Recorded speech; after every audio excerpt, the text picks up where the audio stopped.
ஒரு சின்ன பையனுக்கு ஒரு டவுட்டு, இந்த கடவுள் எங்கே இருக்காருன்னு ஒரு டவுட்டு. வானத்தை பார்த்து கத்திருக்கான், ஏன் சாமி நீ வந்து இங்கே இருக்கன்றாங்க அங்கே இருக்கன்றாங்க, நீ எங்கே தான் சாமி இருக்க அப்படின்னா அந்த சின்ன பையனுக்கு ஒரு டவுட்டு. வானத்தை பார்த்து கத்திருக்கான், நீயே தேடி கண்டுபிடிச்சிக்கப்பான்னு அவனுக்கு ஒரு ரிசல்ட் வந்திருக்கு வானத்துலேருந்து. இப்போ இந்த பையன் என்ன பண்ணா, நேராக போய் கோயிலில் ஒரு பூசாரிகிட்ட கேட்டா சாமி எங்கே இருக்காருன்னு. பூசாரி சொன்னார், இதில் என்னடா டவுட்டு, சாமி கோயிலில் தான்டா இருக்காரு.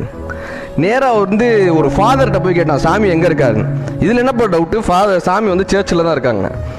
ஒரு மசூதியில் போய் கேட்டான், அவர் சொன்னார் இதே மாதிரி சாமி வந்து மசூதியில் தான்ப்பா இருக்காரு அப்படின்னு. இப்போ எனக்கு ரொம்ப கன்ஃபியூஸ்டாக இருந்துச்சு, நடந்து போயிட்டே இருந்தான். அங்கே ஒரு விவசாயி வந்து உழுதுகிட்டு இருந்தார். அவர்கிட்ட போய் கேட்டான், அண்ணே இந்த கடவுள்ன்றவர் எங்கன்னே இருக்காருன்னு. அதை பற்றிலாம் எனக்கு தெரியாதுப்பா, எனக்கு வேலையில் பிஸியாக இருக்கேன்ப்பா நான் என்னாரு, நான் பார்க்கக்கூடிய வேலைகளில் இதாக இருக்கேன்ப்பா, அதை பற்றி எனக்கு தெரியாதுப்பான்னு.